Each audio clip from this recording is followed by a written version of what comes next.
नवनिधि इसी स्थान पर बैठकर भगवान शंकर से वर प्राप्त करती है।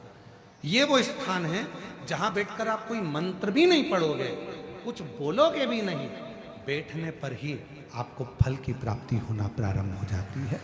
ये दूसरा स्थान स्वयं तुमरुका जी ने चंचुला देवी को कहा, ये द्वितीय स्थान। और शिव मंदिर का तीसरा स्थान भगवान शंकर के मंदिर का तृतीय स्थान कहा गया। तीसरा स्थान जब हम मंदिर से बाहर निकले और उस मंदिर से या ओटला हो या कोई मंदिर है कोई, इसीलिए हमने देखा है कुबेरेश्वर धाम पर लोग आते हैं तो कुबेरेश्वर धाम का जो गेट होता है ना, अब तो कुबेरेश्वर धाम का 1 2 3 4 5 6 गेट हैं अब कुबेरेश्वर धाम पर। तो 6 गेट में से जो एक गेट, पहले नंबर, दूसरा नंबर, तीसरा नंबर, 4 नंबर, 5 नंबर, जिस भी गेट में से लोग अंदर आते हैं उस गेट में से अंदर आते हैं तो सबसे पहले गेट पर दंडवत करते हैं। गेट पर दंडवत करें, वहां सोकर प्रणाम करें, 4-5 दंडवत करते हुए चले जाएंगे। कई लोगों की ऐसी आदत होती है चौराहे पे से दंडवत करते आते। कई लोगों की ऐसी आदत होती है कि वो सीहोर के रेलवे स्टेशन पर उतरेंगे और 11 किलोमीटर तक दंडवत करते हुए जाएंगे। सबका अपना बात।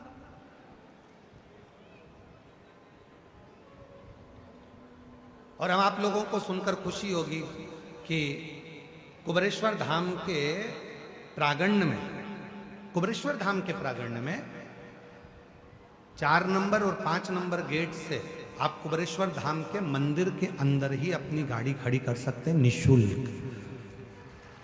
पार्किंग का कोई पैसा आपको देना नहीं, मंदिर के अंदर ही गाड़ी जाती है। बस आपको 4 नंबर 5 नंबर गेट पे पहुंचना है और वहां से मंदिर को अंदर गाड़ी को प्रवेश करो।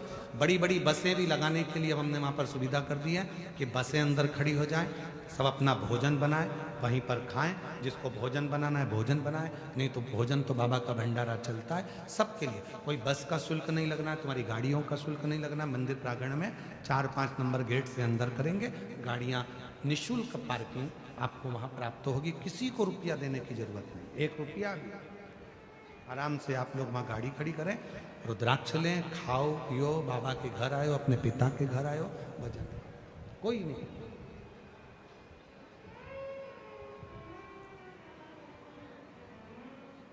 शिव तत्व तो हमने देखा है कि कई लोग दरवाजे से दंडवत करते हैं। तीसरा स्थान तुमरुका जी चंचुला देवी को बता रहे हैं कि तीसरा स्थान ऐसा है भगवान शंकर के मंदिर का द्वार।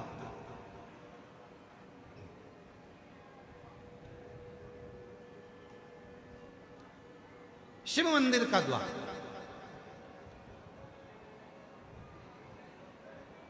और जो भगवान शंकर के मंदिर के द्वार के बाहर, द्वार से जैसे दरवाजा, दरवाजे से थोड़ा सा बाहर निकलकर यदि आप शिव मंदिर की ओर मुख कर कर आप 2 क्षण के लिए भी बैठते हैं, कोई मंत्र नहीं बोलते, कोई साधना नहीं करते, कोई व्रत नहीं करते, तो भी शिव आपको उसका फल देता जरूर है।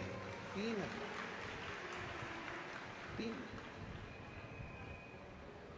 कौन कौन सी 3 जगह हैं जम के बोलेंगे सभी। पहले नंबर का नंदी का जहां चरण उठा है उसके पास, दूसरे नंबर का जहां जलाधारी पानी बहकर जाता है उसके ठीक विपरीत की ओर जलाधारी की ओर, और तीसरा स्थान शिव के द्वार।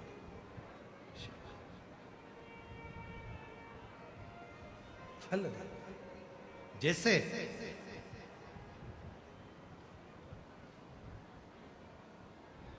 एक नारी के गर्भ में अगर कोई गांठ पड़ जाती है, चेस्ट में गांठ आ जाती है, कोई पुरुष कोई नारी को अगर शरीर में कहीं पर भी गठान हो जाती है, कहीं पर भी गांठ पड़ गई, डॉक्टर को दिखाने जा रहे हो और मन में भ्रम उत्पन्न हो रहा है कोई बीमारी ना लग गई हो, शरीर में कहीं पर भी गांठ हो जाए, कहीं पर आप प्रयास करो। शिव मंदिर के जब पूर्णिमा का दिन हो, प्रदोष का दिन हो, सोमवार की अष्टमी का दिन हो, सोमवार का दिन हो, चंद्रमा की रोशनी जब शिखर पर पड़ रही है और उस शिखर की छाया जहां पड़ रही है उसी जगह पर बैठकर एक बेलपत्र शिव पर चढ़ी हुई चबा चबा कर रात्रि के समय उसको खाना प्रारंभ कर दो। 3 या 4 प्रदोष, 3 या 4 सोमवार, 3 या 4 पूर्णिमा आप करोगे, शरीर की गांठ धीरे धीरे गलना प्रारंभ हो जाएगी और शरीर में गांठ नहीं होगी, वो रोशनी।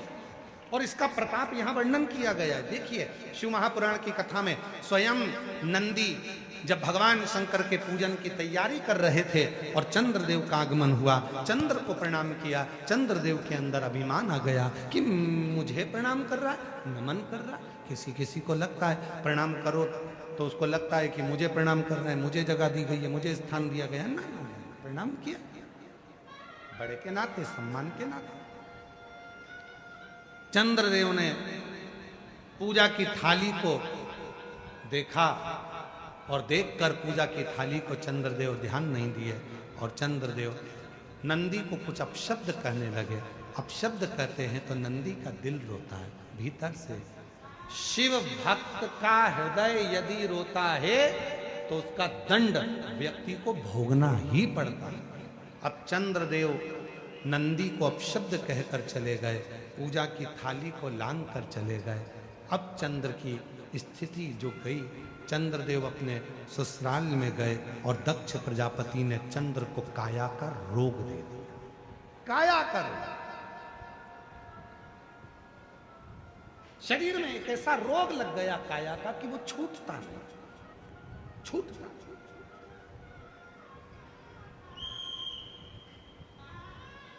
कई बार बच्चे जन्म लेते हैं, बुद्धि का विकास नहीं हो पाता, शरीर का विकास नहीं हो पाता, हाथ पैर से कमजोर रहते हैं, पलंग पर सोए रहते हैं, बॉडी काम नहीं करती है, बच्चे चल नहीं पाते हैं, दौड़ नहीं पाते हैं, बैठ नहीं पाते हैं, भोजन नहीं कर पाते हैं, सुन नहीं पाते, बुद्धि का प्रयोग नहीं कर पाते।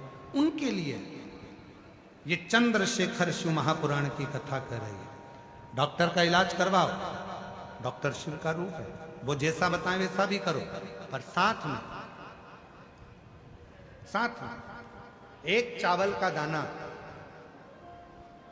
एक सफेद दुर्वा, दूबा में ही बगीचे की दुर्वा जो लगती है उस दूब में ही एक सफेद दुर्वा भी लगती है, सफेद दुर्वा। एक चावल का दाना, एक सफेद दुर्वा और एक कनेर का फूल, ये तीनों शिव जी के मंदिर में प्रदोष के समय पर चढ़ाना प्रारंभ करिए। दुर्वा लेकर आ जाओ, चाने का जो चावल का दाना है वो लेकर आ जाओ, चावल के दाने को पीस लो, चावल के दाने को पीस लो और पीस के उसमें दूध का लेपन, थोड़ा सा 2 बूंद दूध का, गाय का दूध मिल जाए तो उसका लेपन कर कर बच्चे के हृदय पर त्रिपुंड उसी चावल के दाने के दूध का लेपन करें और जो दुर्वा लेकर आए हो उसको पीस कर जो उसको भोजन देते हो उस भोजन में मिलाकर उसको खिलाइए। धीरे धीरे बच्चे का आप देखेंगे कि वो खुद उठने का प्रयास करेगा, हाथ पैर चलने का प्रयास करेगा, बुद्धि काम करना प्रारंभ करेगी और बच्चा एकाग्र चित्त का होता चले जाएगा, विवेक का। कुछ प्रदोष कर देखिए, कुछ। और ध्यान रखे प्रैक्टिकल जरूर करें, प्रैक्टिकल का जमाना है, बिना प्रैक्टिकल के काम नहीं चलता। प्रयास आपको करना है, अपने कपड़े की बटन अपने को लगाना है, अपना भोजन अपने को करना है, अपनी खांसी अपने को खांसना है, अपनी छींक अपने को छींकना है, अपना सिर दुखे तो गोली भी अपने को खाना है, तो व्यवस्था भी आपको करना है, कर्म आपको।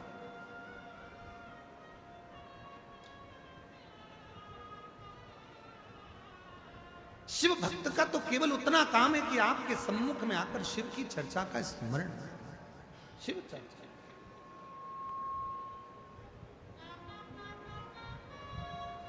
शिव कथा कर, भगवान शंकर का चरित्र कर। दक्ष प्रजापति ने श्राप दे दिया, चंद्र को काया का रोग लग गया। काया का रोग छूटे कैसे, किसके पास जाएं? देव ऋषि नारद ने कहा तुमने नंदी का अपमान किया।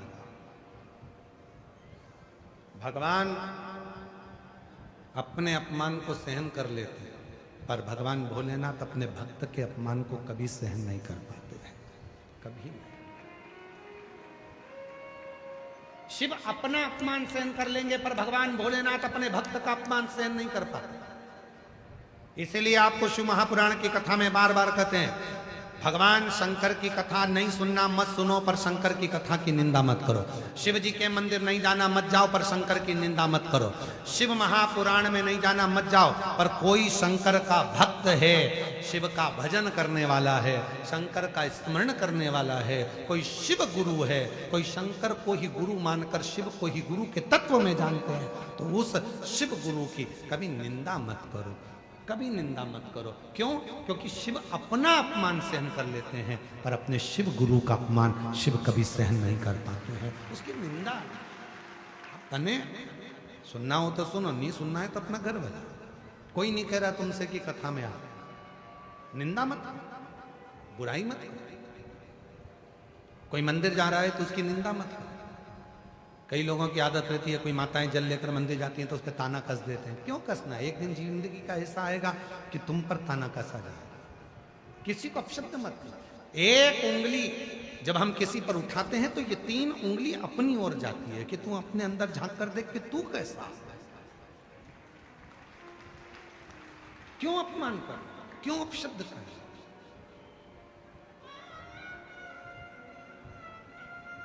महाराज